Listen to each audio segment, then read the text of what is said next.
তাহিদ হৃদয় জঘন্য খেলছেন। তাহিদ হৃদয় খুব বাজে ফর্মে রয়েছেন। এশিয়া কাপে বাংলাদেশ যে প্রথম ম্যাচ খেলতে নামছে হংকং এর বিপক্ষে, সেখানে কি তাই একাদশে তাহিদ হৃদয়কে রাখার কোনো প্রয়োজন আছে? এমন জঘন্য খেলার পরও হৃদয়কে খেলানোর কি বাংলাদেশ টিম ম্যানেজমেন্টের ঠিক হবে? দেখুন, হৃদয় কতটা খারাপ ফর্মে রয়েছে আমরা যদি সাম্প্রতিক সময়গুলোর দিকে তাকাই তাহলে হয়তোবা কিছুটা বুঝতে পারবো। এই বছর বাংলাদেশের 14টা টি-20 ম্যাচে হৃদয় খেলেছেন, তার মধ্যে 12টা ম্যাচে তিনি ব্যাটিং করেছেন এবং এই 12 ম্যাচের মধ্যে কোনোটাতেই তিনি 50ও করতে পারেননি। 12 ইনিংস মিলিয়ে 225 রান করেছেন, তার অ্যাভারেজ হচ্ছে 20 এবং স্ট্রাইক রেট 110, যেটা বললাম একটাও তার 50 নেই। সো ফর্ম যে তিনি খারাপ, বেশ কিছুদিন ধরে খারাপ, তার একটা মানে আমরা এই স্ট্যাট থেকেই সেই জিনিসটা দেখতে পাচ্ছি। নেদারল্যান্ডসের বিপক্ষে যে সিরিজটা হলো সেইখানে প্রথম 2টা ম্যাচে হৃদয় ব্যাটিং করার সুযোগ পাননি। লাস্ট ম্যাচে বাংলাদেশের স্পেশালি ব্যাটিং অর্ডারে তো অনেক রকম এক্সপেরিমেন্ট হয়েছে, সেইখানটাতে 3 নম্বরে হৃদয়কে নামানো হয়েছে এবং সেইখানেও তিনি যাচ্ছে তাইভাবে আসলে ফেল করেছেন। 14 বল খেলে 9 রান করেছেন। ক্রিজে যতক্ষণ ছিলেন ততক্ষণই তিনি স্ট্রাগল করেছেন মনে হচ্ছিল। যখন তিনি আউট হয়েছেন হাফ ছেড়ে তিনিও বেঁচেছেন, দর্শকরাও বেঁচেছে, বাংলাদেশ টিমও আর কি বেঁচেছে। মোটামুটি অবস্থাটা এরকমই দাঁড়িয়েছিল।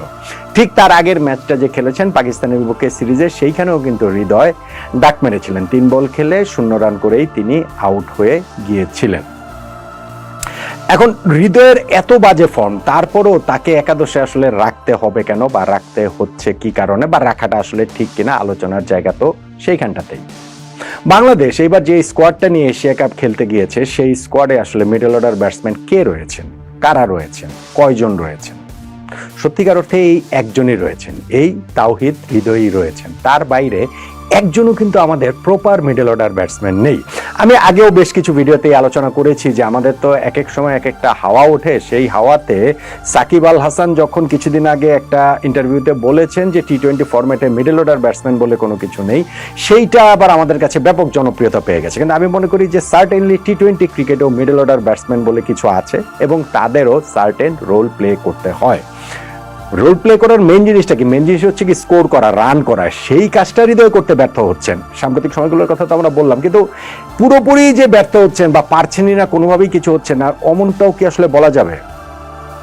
ধরেন পাকিস্তানের বিপক্ষে ওই সিরিজে যেই ম্যাচটা বাংলাদেশ জিতেছিল, আমাদের ওইখানটাতে আমাদের 7 রানে 2 উইকেট, পাকিস্তানের 110 রান করেছিল, যে সেটা তারা করতে নেমে আমাদের শুরুতে 2টা উইকেট চলে গেল। তারপর কিন্তু একটা 73 রানের পার্টনারশিপের অংশ হৃদয় হয়েছিলেন। 37 বলে 36 রান তিনি করেছেন, জাস্ট এক সিরিজ আগের ঘটনাই সেটা। কিংবা ধরেন শ্রীলঙ্কার বিপক্ষে যে সিরিজ জেতা ম্যাচ, সেইখানটাতেও তানজিদ তামিমের ওই অপরাজিত 73 রানের ইনিংসটার কথাই আমরা বেশি করে মনে রেখেছি যৌক্তিক কারণে। সেইখানেও হৃদয়ের 25 বলে 27 রানের একটা অপরাজিত ইনিংস রয়েছে। সো অন এন্ড অফ তিনি যে একদমই পারছেন না বা পুরোপুরি ব্যর্থ হচ্ছেন সেইটা হয়তো বলা যাবে না। হ্যাঁ, ইন্টারন্যাশনাল ক্রিকেটের শুরুতে তিনি যতটা সাকসেস পেয়েছেন, এখন প্রতিপক্ষ দলগুলো তাকে নিয়ে যখন অ্যানালিসিস করে, তাকে নিয়ে কাটাছেড়া করছে, তার ব্যাটিংয়ের শক্তি দুর্বলতা বের করে ফেলছে, স্পেশালি অফসাইডে যে তার দুর্বলতা সেইটা প্রকটভাবে ফুটে উঠেছে এবং অপোনেন্ট ওই জায়গাটাতেই হৃদয়কে বারবার হিট করছেন, বেশিরভাগ সময় ওই জায়গাটাতে ট্র্যাপ করেই তাকে আউট করছেন। সো এইখানটাতে হৃদয়ের কাজ করার তো অবশ্যই অনেক সুযোগ রয়েছে, কিন্তু আমাদের এই এশিয়া কাপে যখন আমরা খেলতে যাচ্ছি সেইখানে আমাদের প্রপার মিডল অর্ডারে আর কোনো বিকল্প কি রয়েছে? আমরা এই বছর মিডল অর্ডারে ধরেন 4-5 নাম্বারে হৃদয় বেশিরভাগ ম্যাচ খেলেছেন। মানে ওই যে 12টা ইনিংসের কথা বললাম, তার মধ্যে 10টা ইনিংসেই তিনি 4 নম্বরে ব্যাটিং করেছেন, একটা ইনিংসে 5 নম্বরে ব্যাটিং করেছিলেন, আর একটা ইনিংসে 3 নম্বরে নেদারল্যান্ডসের সঙ্গে যেটা বললাম ওইটা এক্সপেরিমেন্টাল, সেটাকে আপনি আলাদা করে সরিয়ে রাখতে পারেন। আমি 4 এবং 5 এইটাকে যদি টি-20 ফরম্যাটের মিডল অর্ডার ধরি, প্রপার মিডল অর্ডার ধরি, সেইখানে হৃদয়ই আমাদের হচ্ছে গিয়ে বেশিরভাগ ম্যাচ খেলছেন। এর বাইরে আমরা এই 4-5 নম্বরে কাকে কাকে খেলিয়েছি? আমরা নাইম শেখকে খেলিয়েছি, মেহেদী হাসান মিরাজকে খেলেছি, শেখ মাহেদী হাসানকে খেলিয়েছি এবং এই সবগুলো এক্সপেরিমেন্টে ফেল করেছে। আমরা জাকের আলী অনেককে খেলিয়েছি, আমরা শামীম পাটোয়ারিকে খেলেছি। আমি সার্টেনলি মনে করি যে তারা আরো পরের ব্যাটসম্যান, এই মিডল অর্ডারের এই জায়গার চেয়ে পরে বরং ব্যাটিং করলে তাদের জন্য বা বাংলাদেশ টিমের জন্য সেটা ভালো। আমরা এখানে সাইফ হাসানকে একটা ম্যাচে খেলেছি নেদারল্যান্ডসের বিপক্ষে এবং সেই ম্যাচটাতে তিনি ভালো করেছেন, অপরাজিত 36 রানের একটা ইনিংস খেলেছেন, তার বোলিংটাও রয়েছে। ফলে আমরা কি আসলে সাইফকে এই জায়গাটাতে খেলাবো কিনা হৃদয়ের জায়গায়, সেই প্রশ্নটাও আসলে আসতে পারে। আমি মনে করি বাংলাদেশের হল্যান্ডের বিপক্ষে ম্যাচ হংকংয়ের বিপক্ষে ম্যাচ, হল্যান্ড কোত্থেকে আসলো, হংকংয়ের বিপক্ষে ম্যাচ, কিংবা এই এশিয়া কাপে আমাদের ভালো করতে হলে মিডল অর্ডারে এখানে তাওহিদ হৃদয়কে খেলানো উচিত। হংকংয়ের বিপক্ষে প্রথম ম্যাচটাতে সার্টেনলি খেলানো উচিত, এবং হৃদয় ভালো করলে আমাদের টিমের ব্যাটিংটার এই জায়গাটাতে আমরা একটা বড় আস্থার জায়গা পাবো নিঃসন্দেহে।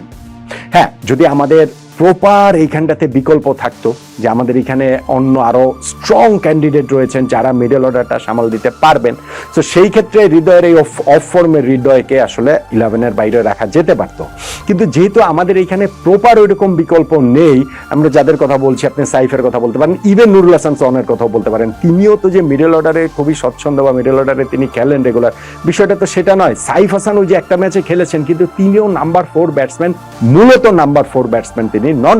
তার ওই ফ্লেক্সিবিলিটিটা রয়েছে, তিনি ওপেনার খেলতে পারেন, 3 নম্বরেও খেলতে পারেন, নাম্বার 4এও তিনি খেলতে পারেন, সেটা ঠিক আছে। কিন্তু অ্যাটলিস্ট টুর্নামেন্টের ওপেনিং ম্যাচটাতে বাংলাদেশের জন্য হংকংয়ের বিপক্ষে, সেইখানটাতে আমি মিডল অর্ডারের এই জায়গাটাতে প্রপার মিডল অর্ডার নাম্বার 4-এ তাওহিদ হৃদয়কে আমি দেখতে চাই। এবং আমার কাছে মনে হয় যে আমাদের এই টুর্নামেন্টটাতে যদি আমাদের সফল হতে হয়, আমাদের প্রাথমিক সাফল্য তো ডেফিনেটলি গ্রুপ পর্ব পেরিয়ে সুপার 4-এ জায়গা করে নেওয়া, এবং হংকংয়ের বিপক্ষে এই ম্যাচটা আমাদের জন্য তুলনামূলক একটু সহজ। এরপরে আফগানিস্তান এবং শ্রীলঙ্কার বিপক্ষে আমাদের অগ্নি পরীক্ষা দুটো ম্যাচ রয়েছে। যদি আমরা এইখান থেকে টপকে যেতে পারি সুপার 4-এ, প্রবাবলি ভারত পাকিস্তান আমাদের জন্য সেখানটাতে ওয়েট করবে, এবং এই গ্রুপ থেকে বাংলাদেশের সঙ্গে, বাংলাদেশ যদি ওঠে বাংলাদেশের সঙ্গে আরেকটা যে দল যাবে।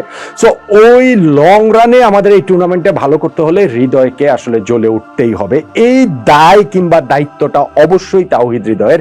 কিন্তু টুর্নামেন্টের শুরুতে আমি মনে করছি যে এই সাম্প্রতিক সময় এরকম জঘন্য খেলার পর, স্পেশালি নেদারল্যান্ডসের বিপক্ষে লাস্ট ম্যাচে তার ব্যাটিংটা দেখার জন্য পীড়াদায়ক ছিল, কিন্তু তার ফিরে আসা, তার কামব্যাক করার একটা জায়গা হংকংয়ের বিপক্ষে এই ম্যাচটাতে হতে পারে। এত জঘন্য খেলার পরও তাই হংকংয়ের বিপক্ষে ম্যাচের একাদশে তাওহিদ হৃদয়কে আমি আসলে দেখতেই চাইছি, লং টুর্নামেন্টের কথা বিবেচনা করে। আপনি কি আমার সঙ্গে একমত হবেন, নাকি আপনি মনে করছেন যে না, এনাফ ইজ এনাফ, হৃদয়কে আর বাংলাদেশের একাদশে রাখার প্রয়োজন নেই? জানাতে পারেন আপনার মতামতটা।